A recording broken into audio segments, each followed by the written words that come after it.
ভারতের পশ্চিমবঙ্গ বিধানসভা নির্বাচনে ইতিহাস গড়ার আভাস বিজেপির 294 এর মধ্যে 150-র বেশি আসনে এগিয়ে আছে দলটি।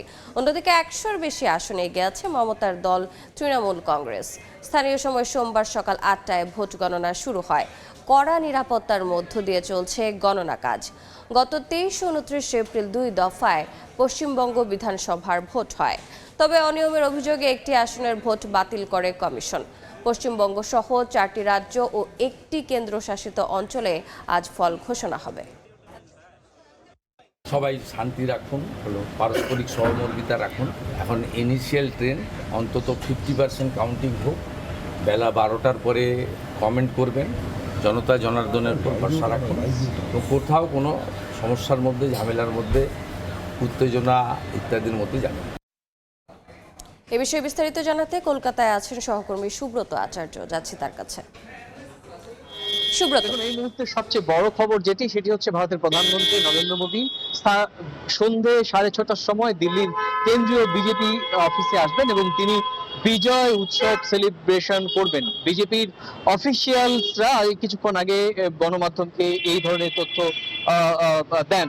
আর এর মধ্য দিয়ে বোঝা যাচ্ছে যে বিজেপির যে অভিষ্ট লক্ষ্য, অর্থাৎ বিজেপি কিন্তু আগেই আসামে তাদের দখলে ছিল। বিজেপি এবারও এখনো পর্যন্ত ফলাফলে যা ট্রেন্ড তা আসামে তাদের দখলে যাচ্ছে। পুদুচেরিতেও তাদের জোটের পক্ষে ছিল এবং সব মিলিয়ে পশ্চিমবঙ্গ এখনো পর্যন্ত যা ফলাফলের ট্রেন্ড তাতে কিন্তু বিজেপি সরকার গঠনের দিকে এগিয়ে যাচ্ছে বলে এখনো পর্যন্ত যে ট্রেন্ড, সেই ট্রেন্ড। কারণ আপনি জানেন যে 193টি আসন এখনো পর্যন্ত যা ট্রেন্ড তাতে হচ্ছে তৃণমূল কংগ্রেস 107টি আসনে এগিয়ে রয়েছে এবং বিজেপি এগিয়ে রয়েছে 151টি আসনে। আপনি জানেন 294 আসনের বিধানসভায় 293 আসনের ফলাফল প্রকাশ করা হচ্ছে, একটিতে নেই। সেই হিসাবে ম্যাজিক সংখ্যা যে কোনো রাজনৈতিক দল বা জোট দলগতভাবে ম্যাজিক সংখ্যা সরকার গঠনের ক্ষেত্রে 148 থেকে নেমে 147 হলেই তারা কিন্তু সরকার গঠন করতে পারবে। সেক্ষেত্রে ইতিমধ্যেই বিজেপি যা প্রাথমিক ফলাফল, এখনো পর্যন্ত ফলাফলের ট্রেন্ড এখনো পর্যন্ত নিজে একক সংখ্যা গরিষ্ঠতার আরো প্রায় 10টি আসন বেশি এগিয়ে রয়েছে। যদি বলেন যে এখনো পর্যন্ত বেশ কিছু জায়গায় একেবারে কাটাকে টক্কর চলছে, নেক টু নেক ফাইট চলছে, সেটি কলকাতার আশেপাশে উত্তর এবং দক্ষিণ 24 পরগনার দিক থেকে।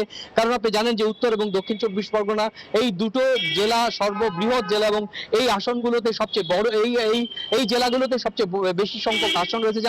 যেমন উত্তর 24 পরগনার 33টি আসন রয়েছে। এর আগে 2021 সালে অধিকাংশ আসনে তৃণমূলের পক্ষে গিয়েছিল। দক্ষিণ 24 পরগনা 30টি বিধানসভা আসন রয়েছে, সেটিও 2021 সালে তৃণমূল পেয়েছিল। একই রকম ভাবে হাওড়ার ক্ষেত্রেও তাই একেবারে 16টি আসনের ক্ষেত্রে তৃণমূল কংগ্রেস 16টিই পেয়েছিল।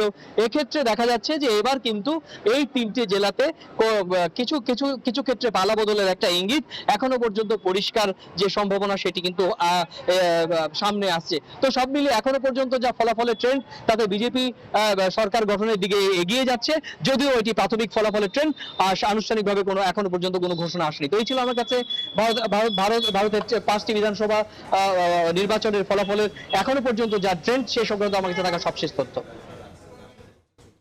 পশ্চিমবঙ্গ বিধানসভা নির্বাচনের খবরাখবর জানতে সরাসরি যুক্ত ছিলাম কলকাতায়।